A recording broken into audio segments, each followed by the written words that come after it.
Hey, it's me, Mr. Schaefer, back with you with one of our favorite books here, the one and only Bob. We're about to get it rolling again. Um, Guys, we only have, after this, we only have two more sessions left, and we're finished. So, crazy stuff, guys. This book is, I feel like all of a sudden it flew by with all the crazy hurricane and tornadoes hitting. But let's flip back, of course, like we always do, our mental bookmark. And guys, we got to do some deep stuff and some funny stuff. In the last section, it was called Tough, is where we started. And I was talking about how tough the life of Boss was. We just got a little bit of it from Bob and her talking. She said she's got notches on her, she's got fleas on her, her ribs are showing because she's so skinny. She's got a cut on her, and she starts talking about like losing all of her puppies and um, not seeing them anymore and like all that kind of stuff, which is like really sad, man. She's had a tough life.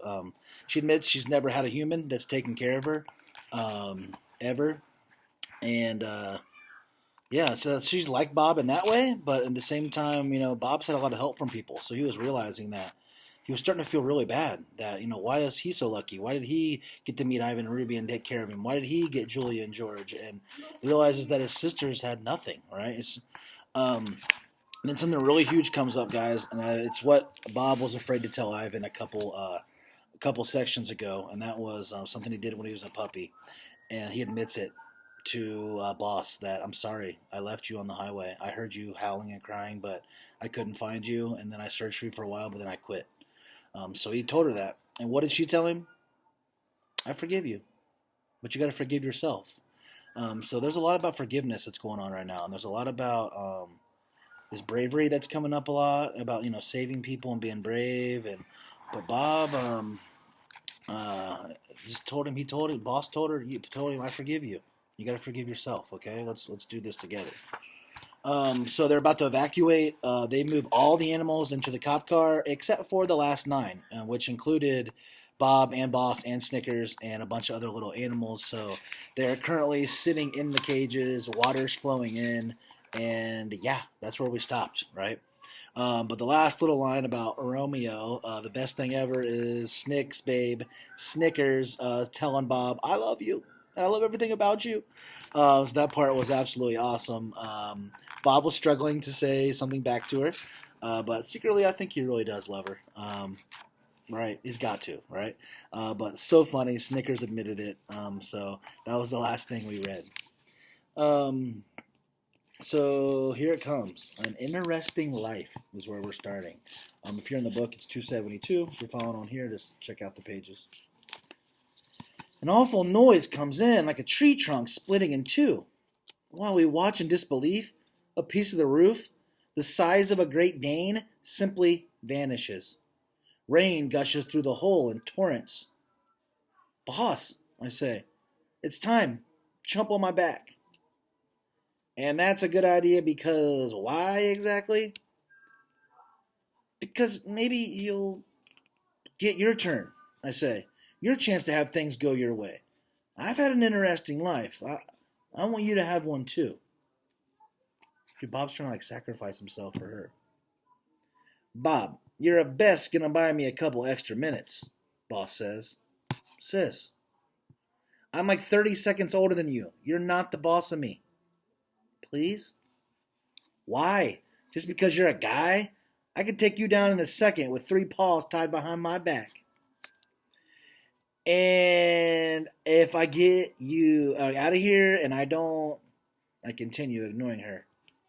There's a place I want to go to. Sit on the front porch, waiting for the humans who live there. Who are you kidding, Bob? We're both about to die. 3 blocks up, 4 houses down the left. Look for a big oak tree. Guy named Nutwit lives there. Nutwit? She's suppressing a smile. Say it, I command.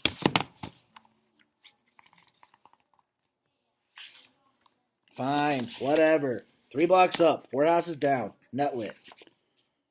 So he's telling her where to go, right? Where's Nutwit live? Yes, at George and Julia's house. So they're close by. They're only a couple blocks away. So he's telling her, if you get out, I want you to go meet them. We go back and forth like that, arguing, bantering, trying not to hear the terror of our cage mates, and I think maybe I'm starting to hallucinate a little. I'm starving and freezing, and I feel kind of dizzy. All the smells and sounds are mingling together, and crazy as it seems, I actually think I catch a whiff of Ivan. Well, that's kind of cool, I think. At least I'll be remembering my best buddy when I die. There are worse ways to go. There's no way they can die, right? Alright, stop. I'll keep reading. Hey. It's the next chapter. Hey. The water laps at my mouth. Foul tasting and frigid. Now, I say to my sister, get on my back now. I'm saving you whether you like it or not. Something in my choked voice scares her, I guess, because she leaps right onto my back with a horrified yelp. I blink back muddy water. A silver presence looms before me. Still, I'm not entirely sure it's him until I get a real big old whiff of banana. Hey, Bob, says Ivan. What in the world? Ivan's back. He's at the shelter. How did he get there? I don't know. What's he doing? Let's find out. Giant monkey and sea monster. The screeches of terror are ear-splitting, and my poor ears have endured plenty by this point. Folks, I cry, relax, he's here to save us. Monkey! Screams the orange cat. Giant monkey! I beg your pardon, says Ivan. The bunny cowers in the corner of her cage. If King Kong is here to eat us, I'd rather drown. Sea serpent! Screams the beagle. An arced gray trunk slides past. Ruby! I exclaim. She's just tall enough to keep her head above the water. Ivan! Ruby! Snickers calls in a delighted voice. Over here, dears. Long time no see. Hey, Snickers, Ruby says. Snickers wags her drenched tail puff. My, how you've grown, sweetie. Excuse me, says Gray Muzzle, but maybe the happy reunion could wait till we're, not underwater. Ivan taps his chin. He's always slow, always deliberate. I like that about that guy. Except when I'm about to drown. We need to get all of you to higher ground, he says at last, but the current's tough to fight, even for Ruby and me. There's always the roof, I say, but it's damaged. Ivan nods. Seems there's a tree on it. Look, Uncle Bob, Ruby says, paddling back and forth. I'm an Ellie mermaid. Kid always makes me smile. Good work, Ruby. I have an idea, says Ivan. I'll take multiple trips, so I'm going to start with the smallest creatures and work from there. My sister gazes down at me from her perch on my back. You actually know this ape?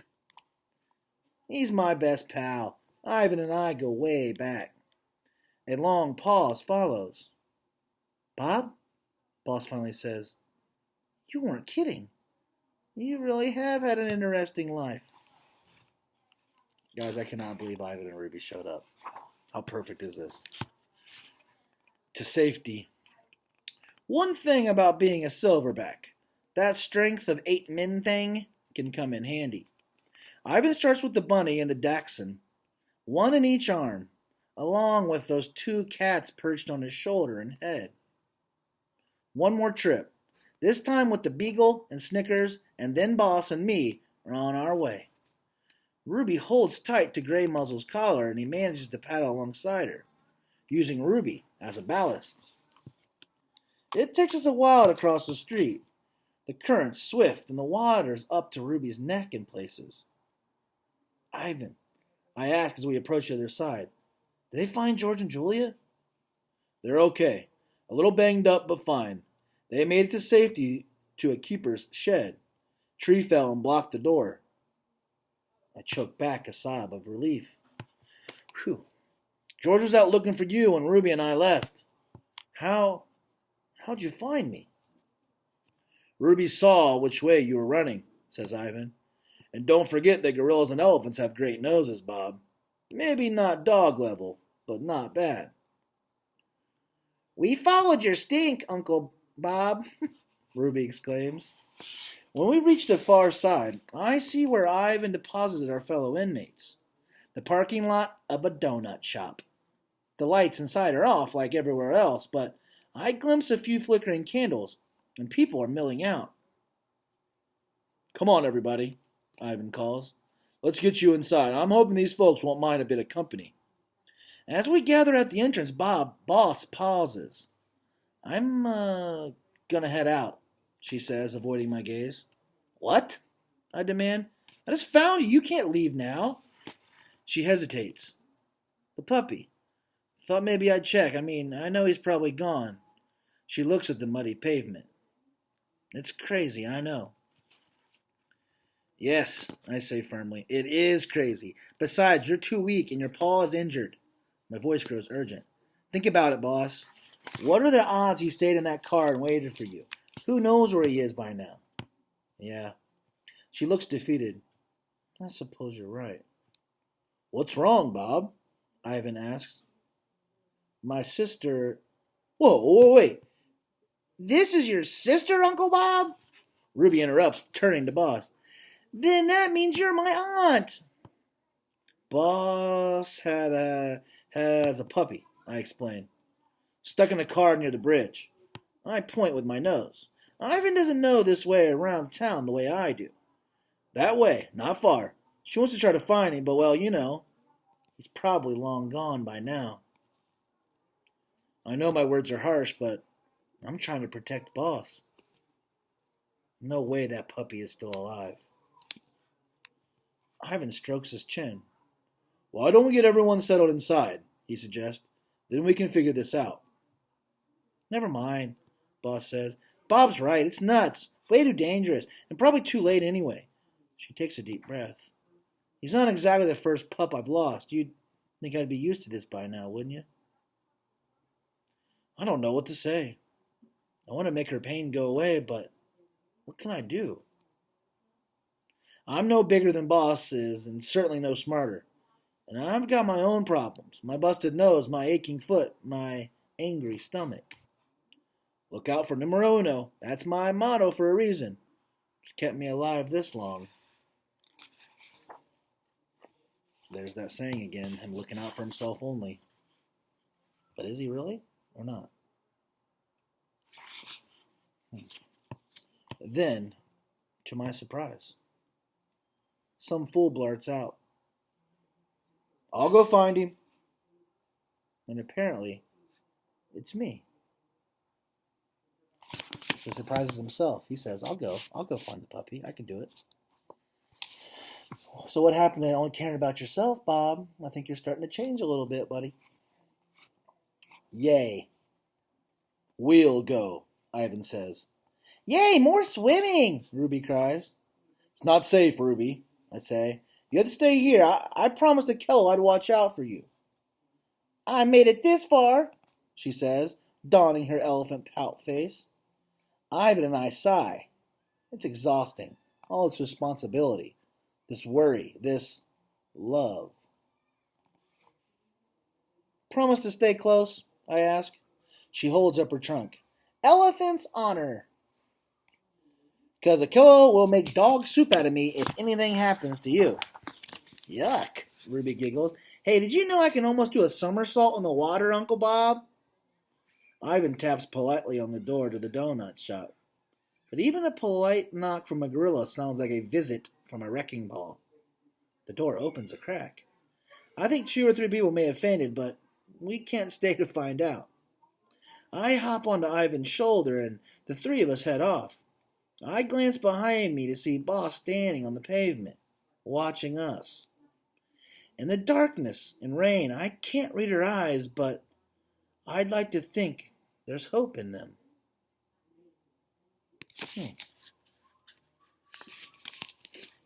Traffic stop. We slog up a slight hill and around a corner. The traffic lights are out and nobody seems to be on the streets. That is, until we cut through a stand of palm trees and come across some police officers in a slow-moving squad car. Its blue and red lights are circling. Attention! One of the officers announces over a loudspeaker. This area is under mandatory evacuation order. Do not. The announcement stops, and so does the car. Uh-oh, says Ruby. I think they spotted us, I say.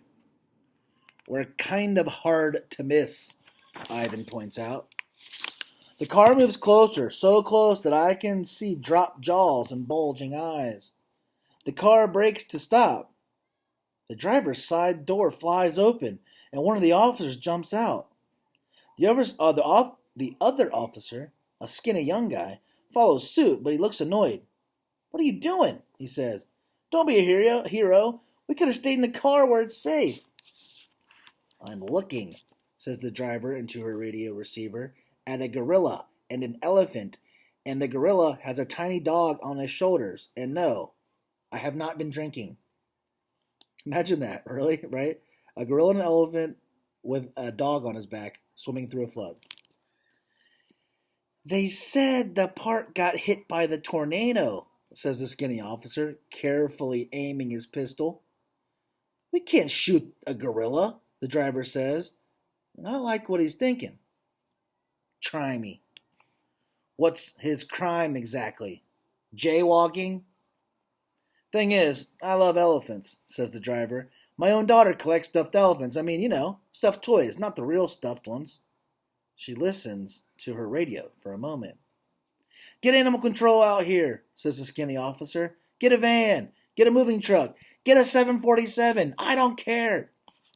747 is a plane. Ivan, I whisper in his ear, this is not looking good. You and Ruby gotta stay put. Don't make any sudden moves. No funny business, okay? These guys are freaking out. Ivan sits down on the ground, slowly. Very, very slowly. Ruby settles next to him. The driver smiles. Oh, that's cute. The skinny officer nods. Yeah, in a deadly kind of way. I gotta do this, I say to my friends. If you stay calm, they won't mess with you. But Bob, worry clouds Ivan's face. You need us. What I need is for you to stay alive, I reply. I can see he isn't going to listen to reason, so I try a different approach. Ivan, I say, it's like this. Boss is my sister. I let her down once, and now, well, I have a second chance. I'll explain it later, but I need to do this. Ivan looks at the officer's gun drawn and then nods. You are the one and only Bob, he says. You got this, pal. I leap into the air, into the vast unknown, just like Kimu did. Well, maybe not quite as elegant, but I do my best. Bob is showing bravery to me right now. He's doing it. He's going to go. He wants to find the puppy, right? He wants to help his sister. Lightning and fireworks. It isn't far to the bridge, but far is relative when the wind is blowing down houses like the big bad wolf. I watch a stop sign fly past. I navigate around trees scattered like popsicle sticks. I keep an eye out for gators and pythons. Lightning strikes a tree. I brace for thunder. It shakes the earth, the air, my teeth, my bones. A branch falls on a power line. Sparks dance like fireworks. I hate fireworks. I move with more care after that. I know not to stay away from the downed power lines, thanks to the Weather Channel and Storm Chasers. Man, I love TV. I'd give anything to be watching it from a nice, cozy bed right about now. Good thing I know where the bridge is. My swollen nose throbs. What's the point of owning a top-of-the-line sniffer if it's not working right? When I pass a bird's nest on the ground, I offer to help the owner, a jay.